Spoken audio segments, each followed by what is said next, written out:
Esse dorama mostra várias jovens talentosas disputando uma vaga como cozinheiras do Palácio Imperial durante a dinastia Ming. E o mais incrível é que o casal principal de Royal Fist é interpretado pelos mesmos atores que fizeram o casal icônico de History of Yanxi Palace. A química entre a Yu Jinyan e o Shukai continua absurda. Então, quem amou os dois em Yanxi Palace provavelmente vai ficar completamente preso nesse dorama também. É sério, a apresentação da protagonista no episódio 2 foi maravilhosa. Quando a Yao Zijin foi levada até a residência reservada do príncipe herdeiro, Zhu Jianji, a supervisora das servas, Madame Jiang, deixou um aviso rígido. Ninguém podia olhar para os lados durante o trajeto. E se vocês estão gostando dessas cenas engraçadas de Royal Fist, já deixa o gostei, porque ajuda muito o canal a crescer. E é claro, se inscreve pra gente continuar comentando doramas chineses incríveis, cenas absurdas de palácio e personagens inesquecíveis juntos.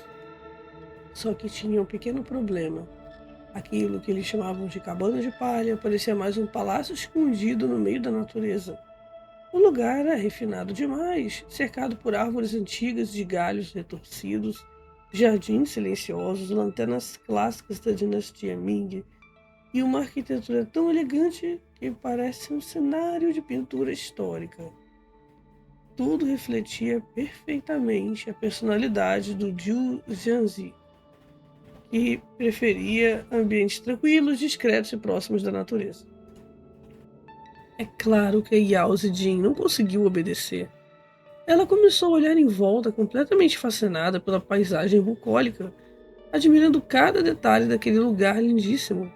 Os guardas ficaram visivelmente surpresos com a atitude dela, porque ninguém ali ousava ignorar uma ordem direta da supervisora. Mas a protagonista estava encantada demais para fingir indiferença. E, sinceramente, essa curiosidade e coragem dela tem muita cara de que ainda vão trazer muitos problemas para ela lá na frente. E olha que aparece na casa o príncipe acompanhado dos seus servos, agitados e barulhentos. E Zidin ficou fascinada, claro, com aquela postura calma, descontraída do príncipe. E aí a situação ficou ainda mais absurda. O eunuco que seguiu o príncipe herdeiro ficou furioso com a atitude da Yao Zijin e obrigou a menina a se ajoelhar ali mesmo até aprender as regras do palácio. E o pior, ele começou a tratá-la como se ela fosse uma escrava. Só que a Yao Zijin ainda tentou se explicar, dizendo com toda a educação que fazia parte do Serviço Imperial de Alimentação e ela era uma cozinheira selecionada para servir no palácio.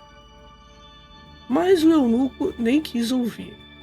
Mesmo assim, continuou chamando a garota de escrava com a maior arrogância possível. Depois ele ainda explicou que aquela chamada cabana de palha era na verdade o lugar de estudos e descanso do príncipe herdeiro Zhu Jianji, um espaço onde praticamente ninguém tinha permissão para entrar. Por isso, segundo ele, ela deveria permanecer ajoelhada até receber novas ordens. Sinceramente, eu nunca vou entender essas regras malucas do Palácio Imperial. A menina só ficou encantada com a paisagem linda do lugar e já foi tratada como se tivesse cometido um crime gravíssimo. Enquanto isso, o príncipe herdeiro Zhu Jianji estava lá dentro, super tranquilo, concentrado, escrevendo um documento importante. O ambiente inteiro era silencioso e refinado, até que o caos começou por culpa justamente do eunuco, que estava pagando de rígido o tempo todo. Esse mesmo eunuco atrapalhado acabou deixando a vela cair bem em cima do documento do príncipe. E, pessoal, o papel começou a queimar na mesma hora. Imagina o desespero. O homem que estava humilhando a Yao Zijin, segundos antes, simplesmente causou um acidente enorme dentro do lugar mais reservado do príncipe herdeiro. Eu achei até irônico, porque ele estava agindo como se a protagonista fosse uma grande ameaça por olhar a natureza ao redor da casa real. Mas quem realmente colocou tudo em perigo foi ele mesmo, com a própria incompetência.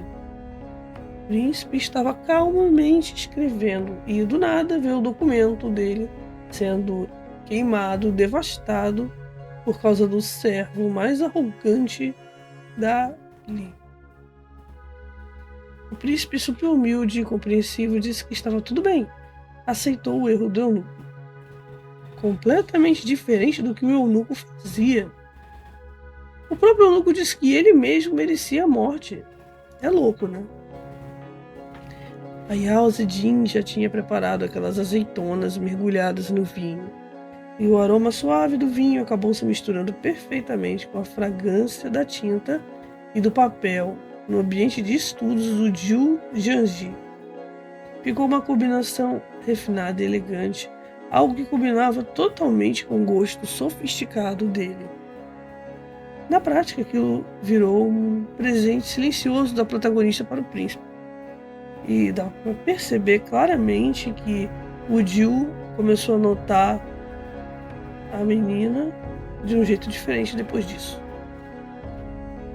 O príncipe mandou o eunuco falar para a cozinheira que queria a mesma comida, as mesmas azeitonas gostosas amanhã à noite, e ela vai enviar pessoalmente para ele. No dia seguinte acontece uma cena hilária envolvendo o imperador e os filhos dele. O imperador organiza uma celebração de equitação e manda os príncipes mostrarem suas habilidades montando a cavalo. Só que um dos filhos era mais gordinho e claramente não tinha talento nenhum para isso. Mesmo assim, o imperador começa a humilhar o príncipe, dizendo que ele precisava largar um pouco os livros, praticar a equitação e emagrecer. E como se isso já não fosse cruel o bastante, ele ainda manda trazer um cavalo feroz para testar o próprio filho na frente de todo mundo. Um dos irmãos até tenta impedir, avisando que o cavalo era agressivo demais. Mas o príncipe aceita o desafio para não perder a dignidade. Só que aí a cena vira puro caos. Os irmãos e os servos tentam levantar o príncipe para colocar ele em cima do cavalo, mas ninguém consegue direito. Coitado do príncipe, praticamente despenca em cima dos servos, esmagando os homens no processo. Os servos viram verdadeiros pastéis humanos quando todo mundo observa aquela situação completamente engraçada. A cena que já estava engraçada vira um caos total. Quando o cavalo feroz enlouquece e sai correndo desgovernado pelo campo com o príncipe gordinho totalmente desesperado em cima dele. Aí o príncipe herdeiro Zhu Jiangji entra em ação, laça o cavalo com uma corda, enquanto cavalga atrás dele e tenta controlar o animal.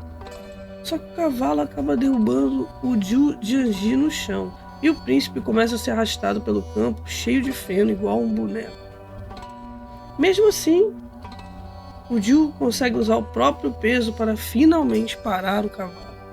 E o mais engraçado é que o príncipe gordinho ainda cai em cima do Zhu sem derrubar ele junto. Nessa hora eu simplesmente desisti de entender a lei da gravidade. Depois de toda a confusão, aparece um servo, começa a chicotear o cavalo como se o animal tivesse enlouquecido de propósito. O cavalo só se assustou e reagiu por instinto. O bichinho é menos inteligente que nós. Só que no palácio tudo vira motivo para punição.